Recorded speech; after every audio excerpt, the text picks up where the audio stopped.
There was nearly an upset last night, but number 19 Baylor men's basketball lost by a point to number 17 TCU. The final score was 88 to 87.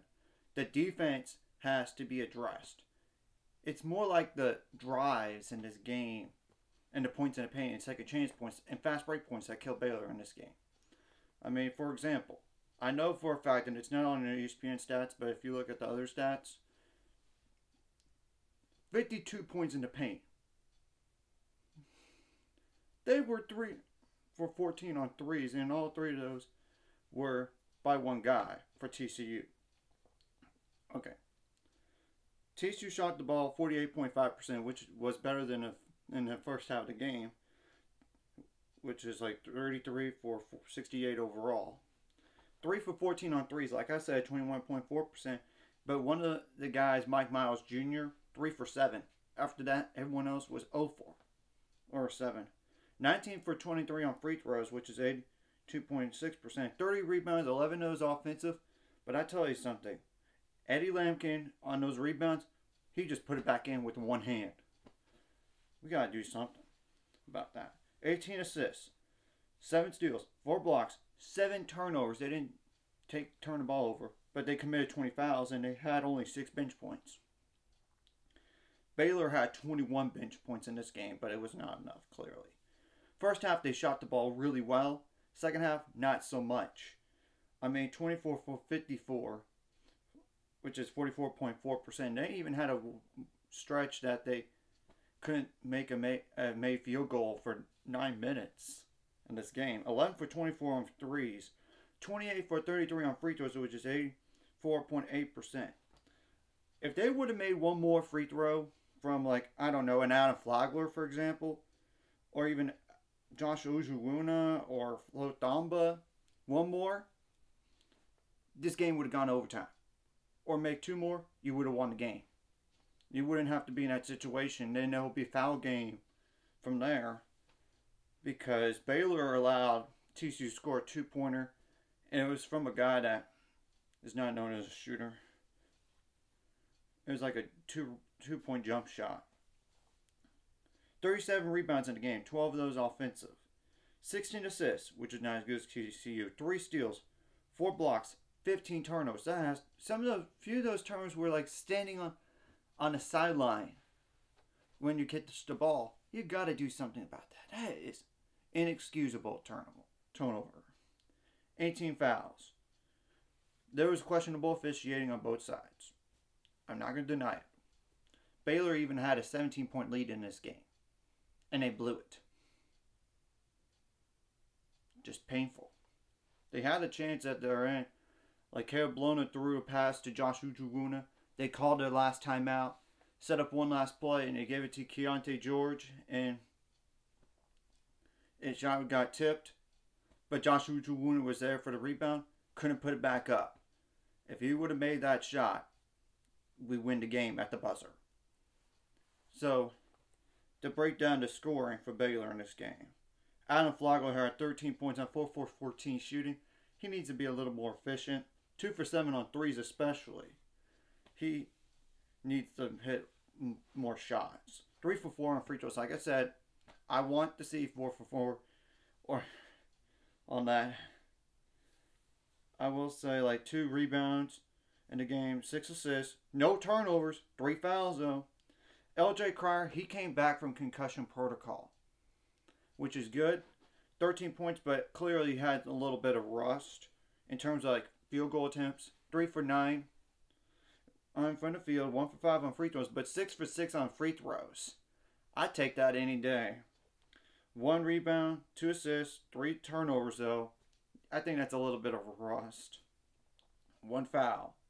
Keontae George had a monster game. 27 points on 6 for 13 shooting, 4 for 7 on threes, 11 for 12 on free throws. Only if he would have made that 12th one, we would have been in overtime, I know. 6 rebounds in the game, 2 assists, 1 steal, 3 turnovers. He's got to cut that down. 1 foul. Flo Thamba fouled out with 5 points, 1 for 2 shooting, 3 for 5 on free throws. Like, I know he's working on that, and he needs to do something about that. Only if he would have had 1 more. 4 rebounds in the game, 1 steal, 1 block, 1 assist, 1 turnover, of course 5 fouls. But it just hurt to have foul trouble in the game too. Jalen Bridges had 8 points on 3 for 6 shooting, 2 for 3 on threes. He even hit one like as the shot clock expired.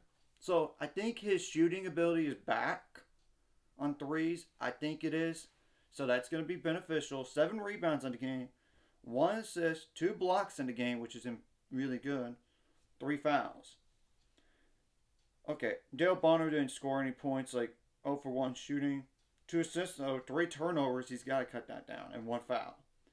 I wish he would have played a little bit more, maybe, because he's like the best defender on the team in terms of a guard. And I would put him on Mike Miles, because Mike Miles was killing us.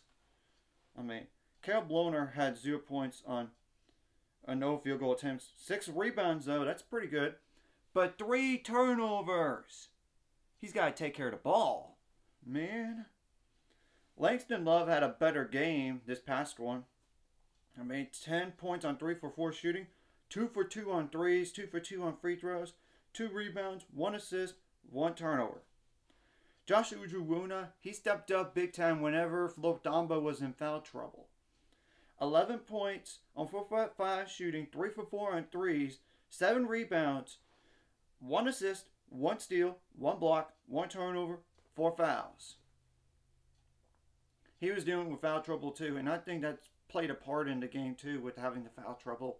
Like, you don't want to foul anymore, but sometimes they just let him get past, and sometimes in transition they just couldn't stop. They needed to stop the ball quicker and not allow him to get all the way down to the lane for a layup. Now, what do these two teams have going forward? I'm going to start with TCU. They have number 25 Iowa State. That's going to be tough. On the road to number 6 Texas, which number 6 Texas is going to drop out of the top 10 with that loss to Kansas State. I mean, let's just be real. Then they have, speaking of which, Kansas State at home. And Kansas State's proven that they could go into a road building and win over a ranked team. So, that's not a gimme game. At West Virginia, that's going to be interesting. Then at Kansas, that's the next 5 games for them. Now, Baylor side of things, they have Kansas State, who just knocked off Texas. Jerome Tang is coming back to Baylor for the first time since he took that head coach job at Kansas State. Then they have to go on the road to West Virginia. That's not going to be easy. They host 9-5 Oklahoma State. Then they go on the road to Texas Tech. Then they go on the road against Oklahoma. And Oklahoma is technically one of the worst teams out there besides Oklahoma State in the Big 12 in terms of like overall record right now. So they have to address this defense going forward. And I'm not going to panic. Yes, it's bad. But there's a lot of time left to improve. And remember, last year we lost a home game and still shared a Big 12 title. In fact, we lost 2 home games last year. And we still got shared a Big 12 title. And not only that, I know it's a different sport and all, but the women's basketball team last year started 0-2 in the conference, and they won the Big 12. So, let's not panic. And yes, the defense needs to improve. And I do think part of LJ's issues sometimes in the game was he was just rusty from not playing in a game in a while. Let's just get him and keep him healthy as well as everybody else. We just need to get a flow with the unit. And we'll have to address this. And obviously this is a big game coming up, which I'm going to do a preview on that game later on, either today or tomorrow. And put the stats in the description below against Kansas State. Anyways, if you like this content, hit the like and subscribe button. I see you guys later. It's getting to 500 subscribers. We're on the road to it. Let's go.